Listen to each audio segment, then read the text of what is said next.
Welcome to Train Signal. You're watching a video about Windows Firewall. In this video, we'll start off by talking about why we need a firewall at all. And then we'll go in and take a look at Windows Firewall itself. And we'll take a look at the three different firewall profiles, domain, private, and public. And then we'll see how to actually filter inbound and outbound traffic. And then I'll show you how to configure the whole thing using group policy. So first of all, why do we need a firewall? Well, firewalls are used to control data traveling in and out of a computer or network. Matter of fact, most typically, you think of a firewall as being something that protects a network. But in this case, Windows Firewall is something that protects the individual computer. So firewalls can be in many different places. Now, without firewalls, we would be completely vulnerable to the malicious efforts of our attackers. If we didn't have firewalls, anybody who wanted to cause harm to a network could simply just communicate with that network, and what they communicate is with malicious data, such as viruses, worms, Trojan horses, you name it. They would just go ahead and send it on in. And there would be no firewall there to filter what is allowed and what is not allowed. So that's why we need a firewall. Now, with that being said, let's go ahead and take a look at Windows Firewall in Server 2008. For this demonstration, we're going to go ahead and use New York Member 1. Now, there is a certain level of significance this time around to using New York Member 1. And that significance is we have previously already set up this server as a remote access server. And so what that means is this guy's touching the outside world. With any server that is touching the outside world, Windows Firewall plays a much stronger role, and it has much greater significance because you need to be that much more secure in that particular environment, as opposed to servers that are just on the protected inside network. So anyway, let's go ahead and connect to New York Member 1 now. And the first thing I want to show you on this server is I want to show you the way people typically think to control Windows Firewall. And that is by going to the Control Panel. So we're going to click Start, and then Control Panel. And down here you'll see Windows Firewall. I'm going to double click on Windows Firewall, and you will see that right now I get the red shield with an X in it that says your computer is not protected. It wants me to turn on Windows Firewall. See, it's currently off. Now, if I want to go ahead and turn it on, there's a link here for turning Firewall on or off. And when I click on that link, you'll see here that I have the ability to, it's currently off, I can turn it on. When I turn it on and then click OK, watch what happens. Although the verbiage here changed, we still have a red bar, a red shield, and an X through it, because it says Windows Firewall is not using the recommended settings. Now, why is it not using the recommended settings? It says Windows Firewall is on. What would be recommended that's not in place? Well, right down here, I want you to notice it says Network Location, Domain Network. The domain is one of the three firewall profiles that exist in Windows Server 2008.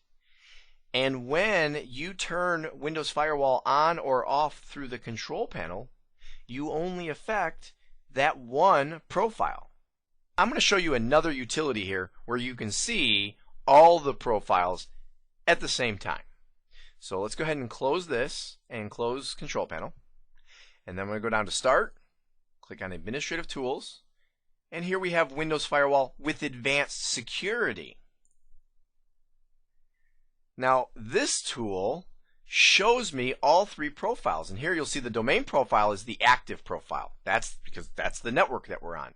Now, this network is determined when you first establish connectivity.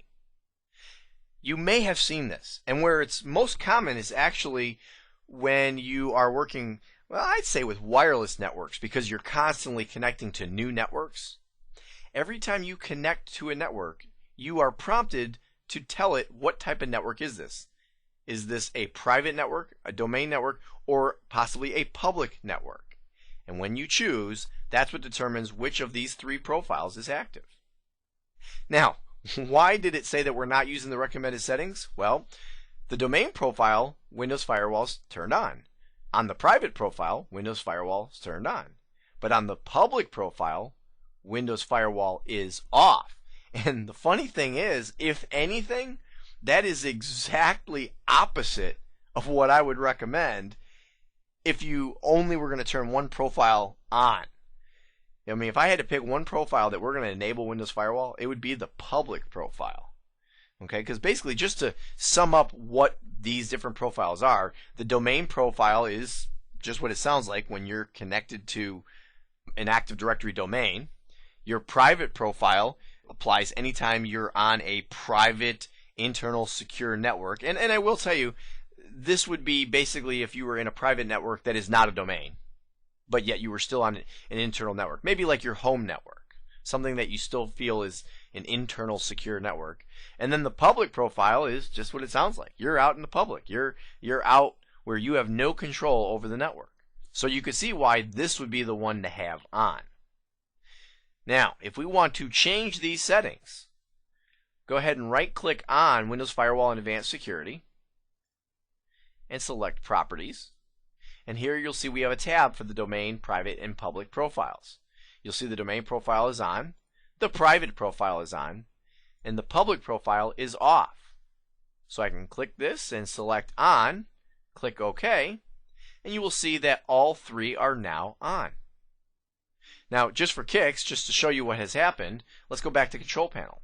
Start, Control Panel, Windows Firewall. Haha!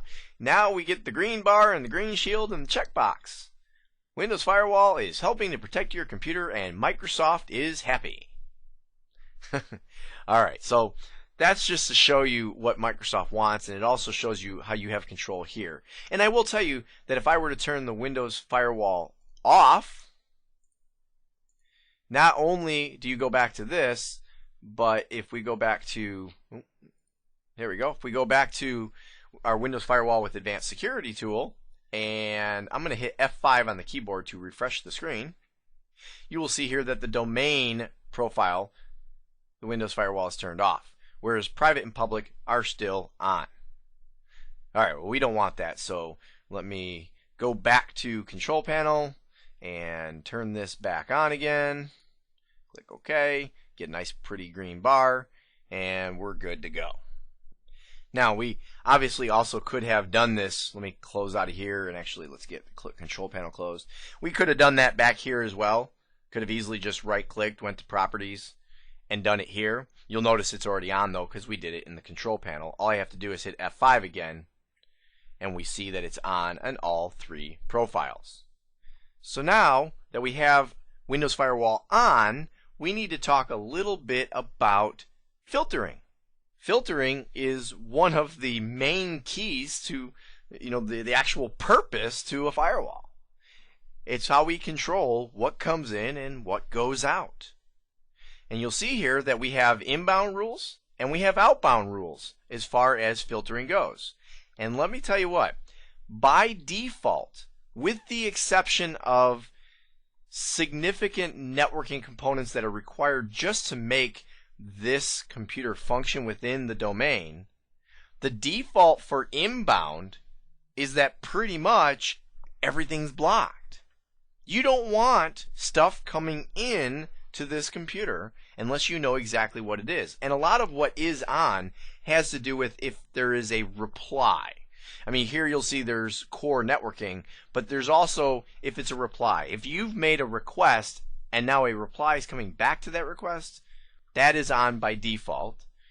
Whereas the outbound rules, by default, almost everything is on. And the reason just about everything is on with outbound is because there's not a whole lot of danger in sending stuff out. Because the malicious code needs to come in order for bad things to go out. But here's the danger in having your outbound rules set to everything is okay to travel out. And that is if for some reason some malicious code has gotten onto your computer, that malicious code may instruct the computer to send maybe some confidential data out. And you don't want certain types of data being able to get out in certain fashions. So there are reasons for controlling outbound traffic, but typically it's the inbound traffic that you want to have the most control over. Now, first thing I want to do here is let me go ahead and get rid of this Actions tab. And we'll go View, Customize, Actions pane. Alright, it's gone. Alright, that just allows us to see a few more columns, although you'll notice there's still many more to go. And this really shows us everything that has to do with these rules. Now what I want to do is, rather than looking at the existing rules that are already there, and there are a lot of them, I mean there is quite a long list of rules. Rather than looking at those existing rules, let's create a new one. So the way you do this is right click and select New Rule. Now, the first thing it's going to ask you is the rule type. Is it a program rule, which has to do with a rule that's going to associate itself with a specific program? There are different applications that you may have on your server, and those applications may have specific connectivity needs. So that would be an example of a program rule. A port rule is where you use a specific TCP or UDP port. You can use many of the predefined rules, as I mentioned just a moment ago. There are a lot of them. Or you can create just a complete custom rule altogether. Well, I will tell you that realistically, the two most common rules you're going to create are going to be program rules when you have a specific application that has connectivity needs to the outside world, and quite frankly, you're usually going to have instructions that'll come with that application saying, hey, here are the things you need to do to allow this program to work on the computer. And sometimes those instructions, even though it may be a specific application, are going to tell you to create a port rule. There are certain applications that are going to say, hey, for connectivity you need to open up port number blah blah blah. So port's probably the number one rule that you would create, so we're going to go with that one. Now let me move this window up just a little bit here so we can see it. Alright, port rule, next. Now, because we said we're going to do a port rule, it then says, well, alright, do we want a TCP port or a UDP port? So we're going to go ahead and we'll say a TCP port, and then we need to pick the specific port. Now in order to do this, you're going to need to be familiar with the port that is being used for whatever the purpose is that you're trying to open this up.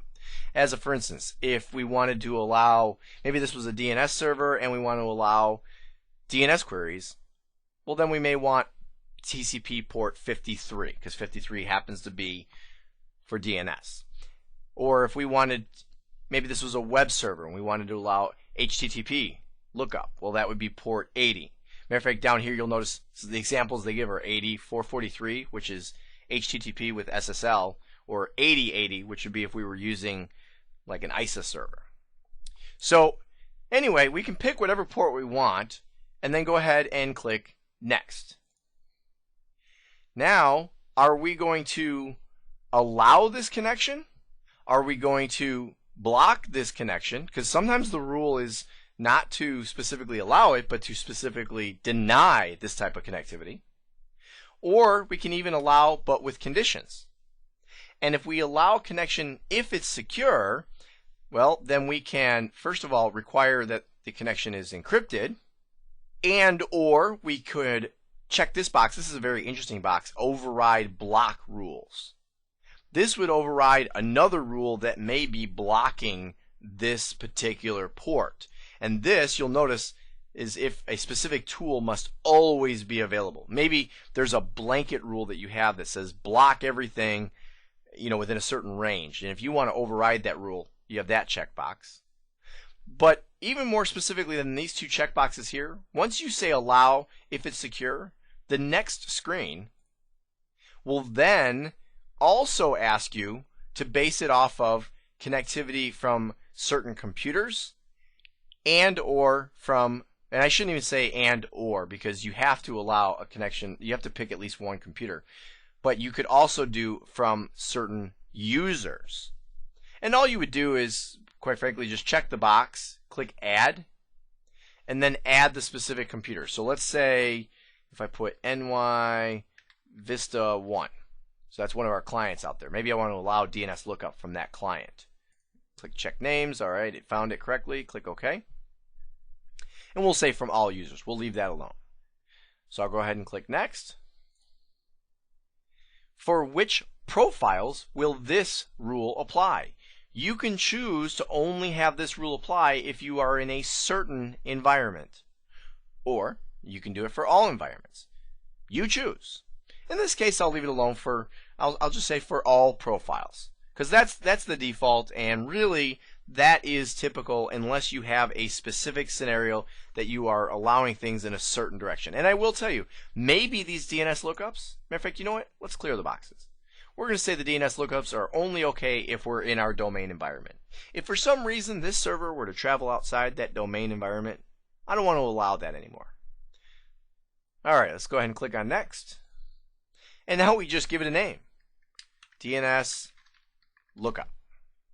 And we could put in a description explaining what it is so that when we go back, maybe DNS lookup's not descriptive enough. In this case, it probably is. And finish. And now you'll see here that we have an additional rule called DNS lookup. You'll see here that it is part of the domain profile. It is enabled. Let me scroll over a little bit. The action is that we said allow, but only if it's a secure environment. Okay, so that's why it doesn't say allow. It says secure. We did not do it as an override. We just did it as a regular old rule. Any program from any address. TCP port 53. Coming from any remote port, any users. And the allowed computers, although you can't quite see it. If I put my cursor on it, you can see there it says Global Mantics New York Vista 1. So we have created a rule. And I'll tell you what, these rules come in very, very handy when you want to control data traveling in and out of your computer.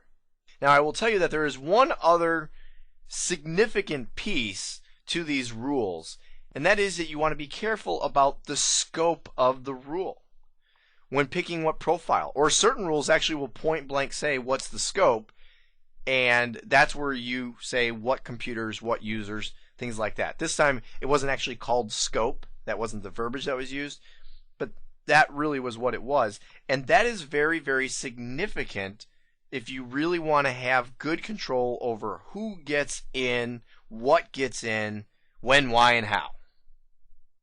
So now that we see how to set up a rule, let's actually set up one and watch it work. Now, the rule that I want to set up is one that is not actually that uncommon, and in a moment you'll see that it's actually the example that Microsoft builds right into the operating system. But let's say on this particular server, you want to prevent users from being able to browse the internet. Now that's not that uncommon at all. It is a really good idea to stop people from using a server. There's really no reason to ever use a server to browse the internet. Servers are there to provide services. Your client machines are there for browsing the internet. So how will we do this? Well, before we get into the how, let's first of all, let's see if we can currently browse the internet. And so I'm going to go down here to Internet Explorer, and let's see if I can get to, let's go to trainsignal.com. So I'll just put in trainsignal.com, and sure enough, there we go. We get to the TrainSignal website. So currently, I can browse the web. And the reason why, let me go ahead and close this. The reason why is because the default for outbound, and actually let me show you this. I'm going to right click on Windows Firewall with Advanced Security and go to Properties. The default for outbound connections is Allow. Just like I was saying before, the default for inbound is block everything except for what I specifically allow, and the default for outbound is allow everything except for what I block. So let me cancel out of here, and let's do just that. Let's block this ability through an outbound rule. I'm going to do this by right-clicking on Outbound Rules and selecting New Rule. In the new Outbound Rule wizard, let me move this up a little so we can see it. What we're going to do is, in this case, we could create a port rule just like we did in the last example with blocking DNS queries with port 53. We could do this by blocking port 80 or port 443 or the different ports that are used for web browsing.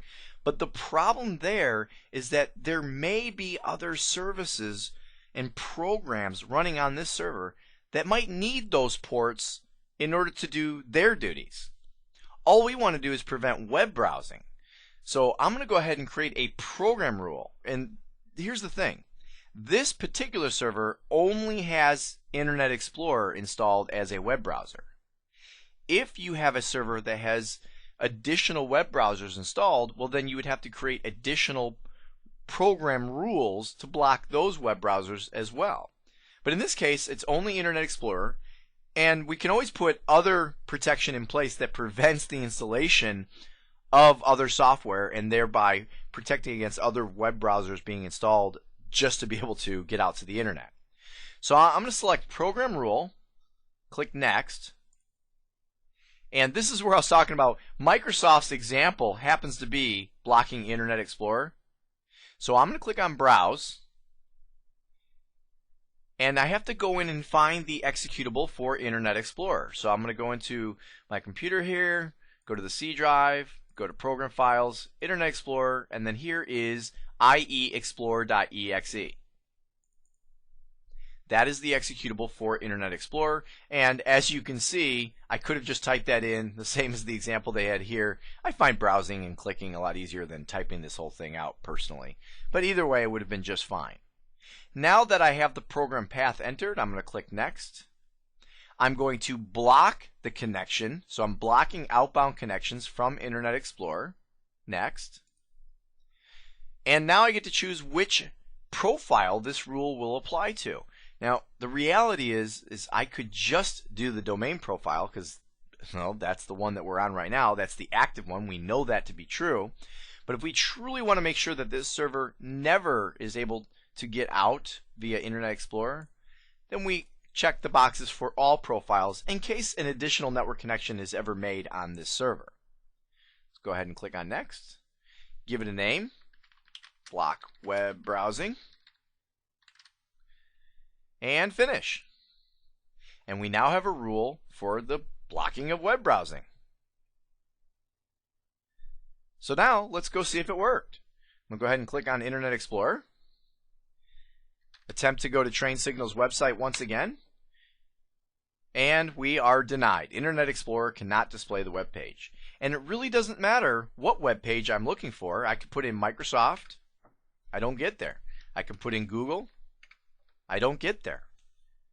I have successfully prevented Internet Explorer from making outbound connections using an outbound rule through Windows Firewall. And that's how that works. So let's go ahead and close Internet Explorer. What I want to show you now is I want to show you how to do this using group policy so that you control multiple servers at the same time. So let me go ahead and minimize New York Member 1. And what we need to do is we need to connect to New York DC1 because we have to go to a domain controller in order to affect group policy. So let me connect now. On New York DC1, I'm going to click Start, Administrative Tools, and here we have Group Policy Management. Now, as I've done before in previous videos, we're going to go to the default domain policy and edit that.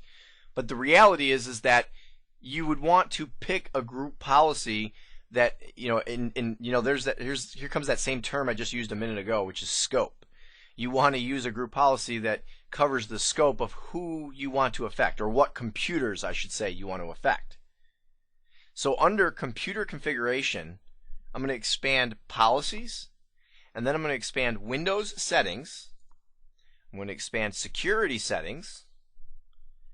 And then once we're in the Security Settings, if you look down here, you'll see we have, and let me move this over to the right just a little bit so we can see a little more of that. Here we have Windows Firewall with Advanced Security. Look familiar?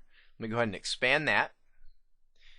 And then here, again, we see the actual link for Windows Firewall with Advanced Security. It's a little goofy because it kind of duplicates, but that's okay as long as we know to go in. you go ahead and click on here, and you will see that we have an interface that is very similar to what we just had over in the local utility. Now, if I were to go over here and click on Windows Firewall Properties, you will see that we have our domain, private, and public profile tabs. So that's kind of cool, just like we had before. Or if I right click on here, Properties, same thing. Okay, if I scroll down, you'll see here we have our inbound and our outbound rules. So it's pretty cool. We have pretty much the same interface. Matter of fact, again, just to show you the interface, I can expand that. Just kind of showing you, it's kind of weird. When I get into group policy, I like using the links, whereas when I'm in the tool, even though those links were there in the action pane, I end up going back to the old right click. So you can do it either way in either tool, but the cool part is noticing that group policy allows you pretty much to use the same interface that you're familiar with on the local machine. The only difference is once I set it up here, well, now I'm controlling all computers that fall within the scope of wherever this policy exists. In this case, it's the default domain policy, so it would affect all computers within the domain. That's a great way to get all of your computers set up with a Windows Firewall policy at the same time. Now, the other thing I'd like to show you here in group policy, let me go ahead and put this all away, is I'm going to take you to a different location. Okay, this time we're going to go to Computer Configuration, Policies, and this time instead of going down here to Windows Settings, we're going to go to Administrative Templates. Under Administrative Templates, we're going to expand Network, and then Network Connections, and then here we have Windows Firewall. And in here, you'll see that we have, and let me go ahead and go to Standard so we have a little more room. You'll see that we get to a little bit more of an old-fashioned version of group policy, where we have specific settings to put in place, and we can do the domain profile or just simply the standard profile. And the difference here is that this is where we would affect Windows Firewall on our Windows XP or Windows Server 2003 computers, as opposed to the other location really is going to only affect Server 2008 computers, because basically these older operating systems, well, they don't have the Windows Firewall with advanced security options. That's new to Windows Server 2008. So just so you know, this is where you would affect older operating systems within your domain if you wanted to have control over them. Well, that's pretty much it for Windows Firewall, and after watching this video, you should now know how to turn Windows Firewall on or off. And of course, we can do that either in Control Panel, or it could also be done through the Windows Firewall and Advanced Security utility. You should know how to control the status of Windows Firewall, not just for the active profile, but for all three profiles, and recognize which profile is currently active. You should now know how to create inbound and outbound filter rules. And most importantly, I think, you should know how to control the status of Windows Firewall on all of the computers in your network by using group policy. Alright, well, we're coming down the final stretch here, and might be time for a little break, a little refreshment, so why don't you go ahead and get yourself something to drink, and, well, I'll see you in the next video.